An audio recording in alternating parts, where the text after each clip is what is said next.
I'm honored to be here as part of this important symposium today, and particularly honored to follow Richard to the podium, but also Ambassadors Dermer and Harper, as well, of course, as Erwin Kotler, who is a hero to many of us. And for those who didn't know why before, certainly had a chance to hear now, I think, why. He is known by some as the Alan Dershowitz of Canada, and then I understand there are those who refer to Dersh as the Erwin Kotler of the United States. So we gather on the 10th anniversary of the ICJ decision with respect to the security fence. It's another almost 10th anniversary, and I want to twin these two 10th anniversaries. July 9th, 2004 was the decision of the ICJ, but June 30th, just not quite 10 days before that, was the decision or the judgment issued by the Israeli Supreme Court, then President Aharon Barak of the Israeli Supreme Court, on a path-breaking case dealing with the security fence. And I will sort of start with the end of the story, because I'll conclude my remarks with a quote from Justice Barak's judgment that day. But I think it is fair to say that there is not another country in the world, and I'm wary of the risk of hyperbole here, I think there's not another country in the world where a judicial body would take on this issue, would have the legitimacy to take on this issue, would issue a judgment with respect to issues that plainly involve national security.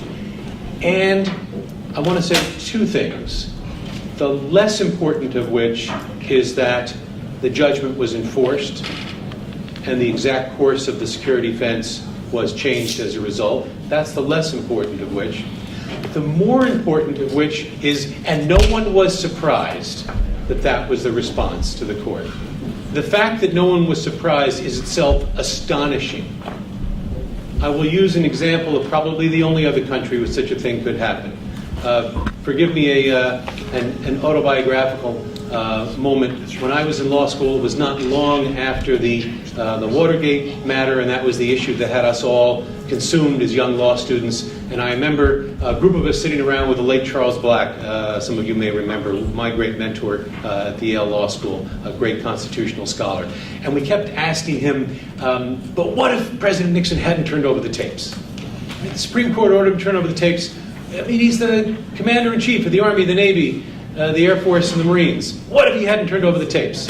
I will truncate Charlie Black's long description, but at the end of it, in this great Texas drawl, he said, I do believe you're asking me which side will the colonels line up on.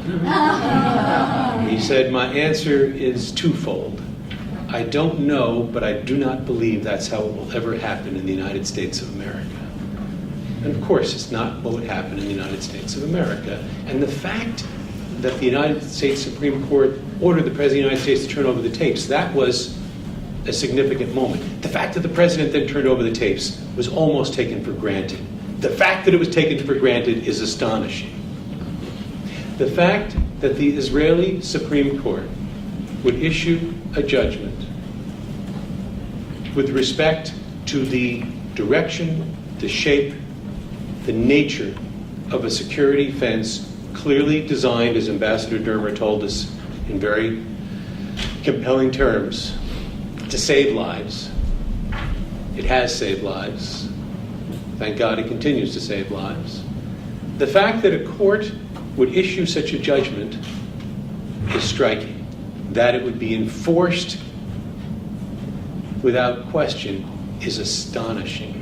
And we ought not to lose that moment of astonishment. Now, Richard asked me to straddle my two worlds, if you will, as legal scholar, as university president, and as someone who lives in the world of university presidents, which means budgets and hirings and admissions. And dear God, Richard, I'm spending an entire 3-hour group with these wonderful people. I don't have to ask anybody for money. It's practically like not being a university president. Talk about being off duty. So pulling together the two parts of my life, what I want to spend a few moments reflecting on is what do these two judicial moments, the ICJ opinion and one piece of it that I'll turn to in a moment, and Justice Barak's judgment in the case involving the security fence, what do they tell us about how these issues might well be and better be discussed on campuses? I don't pretend that campuses are the only place in which these issues are discussed, but I think it's important for two reasons. One is because we are in some place the crucible for whatever is possible of an open discussion. If there is any place in the society where there should be free exchange of ideas and where the best ideas should triumph, it should be on university campuses. We should be the exemplar of where the discussion happens at its best. The other is that we are the funnel point of the future. We are, I'll say on a daily basis, and when I walk across the Brandeis campus with students from 130 different countries today, I'm reminded on a daily basis, we are the gatekeepers to the American dream. And we have that obligation proudly. As a result, what takes place on campuses has a exaggerated effect of what it might otherwise, because we are not merely dealing with young people who happen to be on college campuses at any moment. We are dealing with the people who will be the leaders, the framers, the teachers, the opinion makers and framers of the future. So what can we learn from these two decisions? Now, when I say the ICJ decision, I really do mean to focus not on the majority opinions that are frequently discussed and that Richard describes in the title for our symposium, Assessing 10 Years Since the Unjust Advisory Opinion by the International Court of Justice on the Construction of Israel's Terrorism Prevention Security Fence, but rather by the extraordinarily insightful, courageous, in my view, compelling dissenting opinion by Judge Thomas Buergenthal. Full disclosure here, Tom Buergenthal happens to be a good friend. I don't think this biases my views at all, in part because my friendship with Tom Buergenthal is all subsequent to the opinion, and I met him in some ways because of my admiration for him from his writing. Also, I like to think that I played some role in bringing him back to the George Washington University Law School, where he had come from when he became the American judge on the ICJ. I was successful in doing that. Unfortunately, my calling, it took me to Waltham to become president of Brandeis, so Tom Buergenthal and I have actually never been colleagues. He came to Brandeis shortly after I left. He came to George Washington shortly after I came to Brandeis. Nonetheless, he has been a dear friend and is involved in our ethics center on the Brandeis campus. But Tom Buergenthal, who some of you may know from his extraordinary work, A Lucky Child, his Holocaust memoir, and when you think you have read the last Holocaust memoir you can bear to read, I urge you to pick up A Lucky Child and to read Tom Buergenthal's experience. It's not an ironic title, that's all I can tell you. A young boy who said that Auschwitz was my kindergarten. Begins by saying what sounds like a very small point, which is that the International Court of Justice should not be issuing this advisory decision because it does in fact not have all the facts. In fact, to make his point, he sort of gives with one hand and then takes back with the other. I'm open to the possibility, he says, that if we have all the facts, it could well be that what the majority says is correct. It could well be that the security fence is a violation of international law. It could well be. Right? This is how a judge like Buergenthal is able to persuade those who don't already start to agree with him. Allow me a 30-second digression. We had a great celebration in The Hague when Judge Buergenthal stepped down from the ICJ. In fact, we had our board of advisors of the law school meet during that time, and a number of his colleagues on the ICJ were there. I had a chance to chat with them afterwards. I think of Tom as this hero of international law. I think of Tom as this visionary jurisprudential figure. Turns out he's also one of those guys who is a genius at going chambers to chambers and putting the votes together. Because a number of them said, with Buergenthal not here, who's going to play that role? Who's going to be the deal maker in the best sense of that term? In the best sense of that term, of putting coalitions together. So Buergenthal couldn't get other votes for this opinion, but he knew how to reach out to the broader court of public opinion and say, we don't have the facts to make this decision. Why don't we have the facts to make this decision? This is an advisory opinion. Because it's an advisory opinion, Israel has no obligation to provide any particular facts or answer any particular questions. This is not a contentious matter, what we would call a litigated matter in our context. Therefore, no inference should be drawn against Israel from what statements have not been made. The entire advisory opinion was built, in fact, around drawing inferences against Israel, inferring from a lack of facts.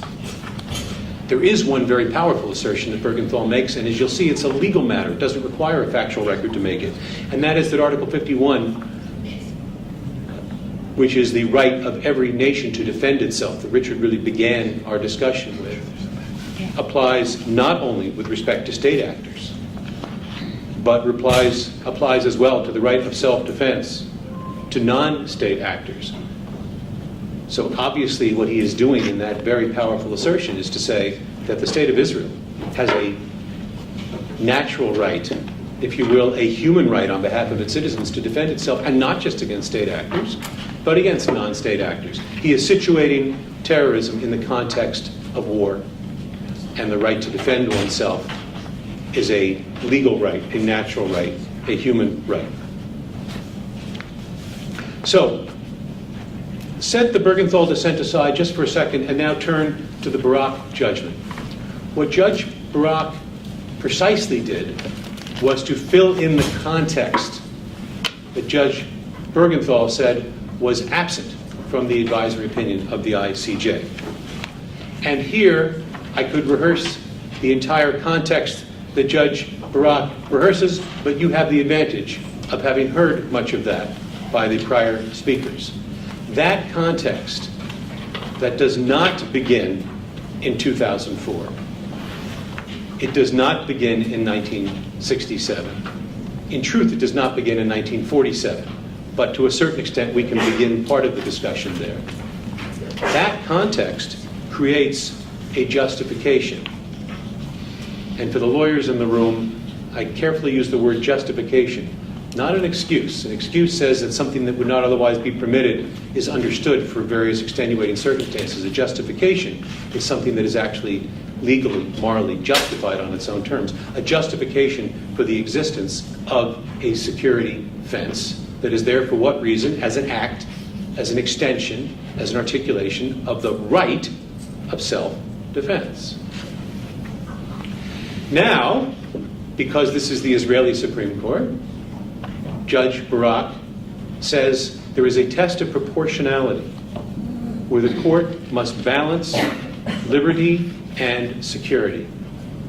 And he does an exquisite analysis of where proportionality argues for where the fence is properly drawn and where he and his colleagues on the court argue the fence is improperly drawn. As I said earlier, astonishing that a court takes that on by balancing liberty and security. And what flows from that judgment is an order to redraw parts of the boundary that would be represented by the fence. And it is followed. Now, what do we learn when we pull these two together? Context, background for a discussion, is what is critically necessary, not just to make it a fuller discussion, which is obviously true, but is only up on the surface. It is precisely the lack of context, it is precisely the lack of history, it is the ahistoricizing of the conflict that creates the delegitimization that Erwin Kotler is talking about. It is precisely this lack of history that Ambassador Dermer talks about. I love that expression, history goes back to breakfast. But it's not just a lack of depth to the argument. It is an extremely insidious and dangerous piece of our subject. Because when the history is pulled out, if you will, when the clock has started running too late, when the camera starts running too late, then it is very easy, in the context of the world in which I live, of university students, for the following argument to be made. So I'm going to ask you for the next 30 seconds, for those, particularly the younger people in the room who know the great classic movie Men in Black, imagine that Right? About 10 of you just laughed, and if the others would look at one of the people who just laughed, they'll explain to you what I'm talking about. There's a wonderful device in Men in Black called the flashy thing. Right? They flash you with it, and you forget everything that you just saw. Right? Those of you know what I'm talking about know what I'm talking about. The rest of you think I just slightly lost my mind. But you spend your time with 18 to 22-year-olds, this is how you think. So I'm going to hit you all with a flashy thing for a second. I want you to forget everything you know about the Middle East conflict. I want you to forget everything you know about the history that goes back not to 1947, but thousands of years. And now I'm going to tell you a story that says,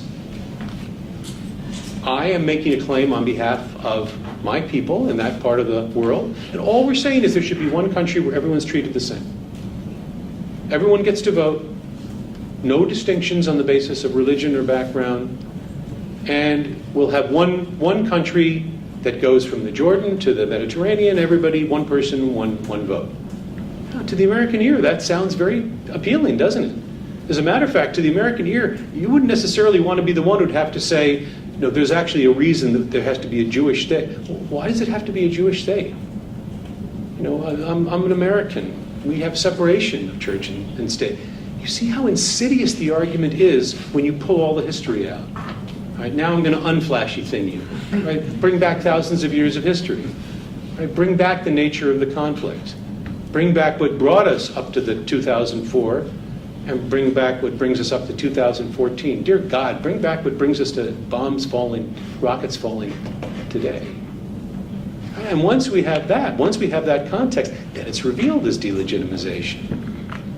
Right? That is the essence to me of the challenge posed by the BDS boycott, divestment, sanctions movement. It is a movement that is inherently based on dehistoricizing a context, taking the history out, and then making an argument that actually sounds very appealing. So what is the answer to that? Well, particularly on college campuses, now not ironically on college campuses, particularly on college campuses, it is precisely about putting the context in. It is precisely understanding what Buergenthal's call was when he said, you have no right to make this decision without the facts before you, because you will get it wrong, and you will get it wrong in a dangerous way. And it's precisely the genius of Barak who says, when you see the context, then you see the need for offense and the need to have a balanced discussion about what's the nature of that offense, which the Supreme Court of one of the most extraordinary democracies in the world will articulate, and which the military of one of the most extraordinary nations in the world will follow. So how does that discussion then go forward? Now, let me give 4 examples, and then I'll conclude, as I said, with a quote from Aharon Barak's judgment. But let me give 4 examples from close to home, if I may, from the Brandeis campus. And I will candidly admit that given the nature of our school, also founded in 1948, uniquely grounded in the American Jewish community, we are in some ways not a cross-section of what campuses are. But I will turn that around and I will say it is precisely because of the nature of our school, because of the inextricable connection between Brandeis University and the State of Israel. It is precisely because we have that opportunity that I believe we have a moral obligation to function in that way. So let me give you examples of how does one rehistoricize the conflict. And I will tell you what the stakes are here. Erwin Cutler told us we have to be very careful of not just talking to each other. You know, we live in a world, given the chat rooms we hang out in, given the websites we tend to go to, given the papers and the websites we tend to read, and even given the TV news we tend to follow, that we tend to be not so much involved in dialogues as a sort of in grand contrapuntal monologues in our society. So we have to find ways not just of talking to others who already agree with us, but of reaching across and at least joining issue with those who disagree. Aspirationally confounding them, and the highest level of aspiration, persuading them. Whether we persuade them or not is not necessarily the way to measure the success. Whether you make the case or not certainly is. So I'll give you 4 examples from the Brandeis campus. One, the Israel Studies Center on our campus, the Schusterman Center for Israel Studies, is the preeminent Israel Studies Center outside of the State of Israel. And my colleagues at the Schusterman Center would argue, including the State of Israel. I don't intend to be quite that parochial today, although I can be. The whole purpose of the Schusterman Center is to create and to advance the field of Israel studies, not as an area of advocacy, as an area of scholarly discipline, confident in the notion that the field will make its case. That the greater the understanding, the greater the recontextualization of the discussion, the stronger the case for Israel will be. The volume needn't be loud, the light need only be bright. The Schusterman Center, I will simplify their work in two areas. There are many more, but let me give two areas. One is the prime place for studying and preparing and producing PhDs and also postdoctoral fellows in various fields of Israel studies, involving those you're already thinking of, political science and history, but those you're not probably thinking of, sociology, art history, philosophy, and other fields, all of which have their heart in understanding the whole nature of the broad-based interdisciplinary field of Israel studies. That's a piece for training experts. Equally important is something we do every summer, just concluded this summer, a summer institute for training non-expert academics in other fields who wish to teach Israel studies on their campuses. As of this summer, we've trained our latest cohorts. We have over 200 new academics capable of teaching Israel studies now, who over the past decade have trained literally thousands of students worldwide, not just in North America, but throughout the world. My personal project has brought us to helping to co-found an Israel Studies Center at Jindal Global University just outside of Delhi, the first Israel Studies Center in South Asia. Well, you knew it wasn't going to be in Pakistan, right? And the fact that India is connected with Israel in this very powerful way, and that we can play some role in triangulating that, is another example of making the case by historicizing the conflict. And you know what my Israeli friends like to say, between us and the Indians, we have over 1 billion people. So that's in the area of Israel studies. Now in a related but significantly different area, we have, by my lights, the preeminent Middle Eastern Studies Center, Strategic Studies Center, the Crown Center for Middle Eastern Studies. The Crown Center is precisely, again, not an advocacy institute. Let us be very clear. Many institutions in this country that claim to be Middle Eastern Studies centers, in fact, have an anti-Israel bias. And some, not all, but some, I would even go as far as to say, have an anti-Semitic aspect to their work. We are determined to have a Middle Eastern Studies Center that combats that, not by being anti-Arab and not by being anti-Muslim, but by being deeply analytic, rigorous, interdisciplinary in its work.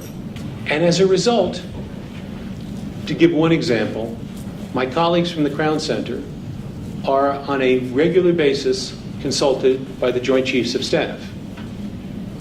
To me, this is powerful because in a world that is so filled with polarization and ideological split, bless them, the Joint Chiefs of Staff have no time or patience for politics or ideology. They need to know what's going on. They need to make decisions based on what's really happening. The fact that they reach out to my colleagues tells me that we are doing something very significant and very important. And again, rehistoricizing the conflict and filling in the facts of the conflict will make the case. On campus, on the student side, and here again, I think of Erwin challenging us to not just talk to each other, to reach out more broadly. I told you we have students from 130 countries. They will go back, most of them, to those countries when they graduate. These are my force multipliers. These are my ambassadors, including, especially, the ones from Muslim countries.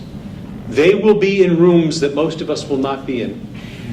They will hear things that most of us will not hear. And they will have the opportunity to say, that's not my experience. That's not what I saw. That's not the world I lived in. Our discussion group, umbrella group, concerning Israel is something called BView, which stands for Brandeis Visions of Israel in an Evolving World. It's essentially a wall-to-wall coalition. I guarantee everyone in the room will find somebody in this group you do not like. I got your attention now, don't I? I will tell you what I said the day of the first opening BView conference. They gave me a whole set of bullet points, as they tend to, and I walked up with my bullet points ready to talk, and there on the wall were 3 banners: Brandeis University, APAC, J Street. I pointed at those 3 banners and I say, there's not another university in North America where that could happen. And God bless you for the important work you're going to do. Now, you notice I left somebody out. Coalition is broad. It doesn't mean it's universal. Doors are open. That doesn't mean you kick the walls out. What happens to BDS in that discussion? Oh, there's BDS people on campus. They're allowed to have their view too. I believe in that. They're allowed to have their say. But they're not part of a coalition, broad, with many views expressed on a daily basis I do not share. Thank God that's not the standard. What does the president share and not share? But all premised not just in the recognition of Israel's right to exist, but starting one step past that. May I just say that I bristle at the expression of defending Israel's right to exist? The fact is, that should go on the list of truths we hold to be self-evident. There is no other country that has to defend its right to exist. Or let me put it more academically. Perhaps we should have a broad discussion where every country has to defend its right to exist. That could be a very interesting discussion. But I'll look for volunteers before I'll volunteer my people to lead that discussion. Israel doesn't have to be the first, shouldn't be called upon to be the first. Finally, it's not all happy issues. There are times when one is required to take a stand. Some of you will recall last year when the American Studies Association, shamefully at its convention, voted to boycott Israel. And we were the first university to pull out of the American Studies Association. And I was among the first presidents to criticize the resolution. By the time the dust settled, about 200 presidents had, and I do believe we made an important watershed moment there. I don't pretend those issues are over, not by a long shot. It wasn't just liberty as to which vigilance, eternal vigilance is the price. If we're to protect Israel and the discussion on campuses, it will also require eternal vigilance. But I do believe what happened with the American Studies Association was very significant in putting a flag in the ground and saying why this would not be something we would be associated with. And so in all these ways, it seems to me it is about recontextualizing, rehistoricizing, bringing a kind of background into a discussion that the case will make itself. No one did that better than Aharon Barak, and let me conclude by reading and sharing with you his remarks at the end of his judgment. Our task is difficult, he wrote. Our task is difficult. We are members of Israeli society. Although we are sometimes in an ivory tower, that tower is in the heart of Jerusalem, which is not infrequently struck by ruthless terror. I have to tell you, I read this morning and it stuck in my throat. He wrote these words a little over 10 years and a week ago. That tower is in the heart of Jerusalem, which is not infrequently struck by ruthless terror. We are aware of the killing and destruction wrought by terror against the state and its citizens. As any other Israelis, we too recognize the need to defend the country and its citizens against the wounds inflicted by terror. We are aware that in the short term, this judgment will not make the state's struggle against those rising up against it easier. But we are judges. When we sit in judgment, we are subject to judgment. We act according to our best conscience and understanding. Regarding the state's struggle against the terror that rises up against it, we are convinced that at the end of the day, a struggle according to the law will strengthen her power and her spirit. There is no security without law. Satisfying the provisions of the law is an aspect of national security. I am proud to say that the two Supreme Courts that I feel I owe some allegiance to, the United States Supreme Court and the Israel Supreme Court, are the courts on this planet that still talk that way. Thank you.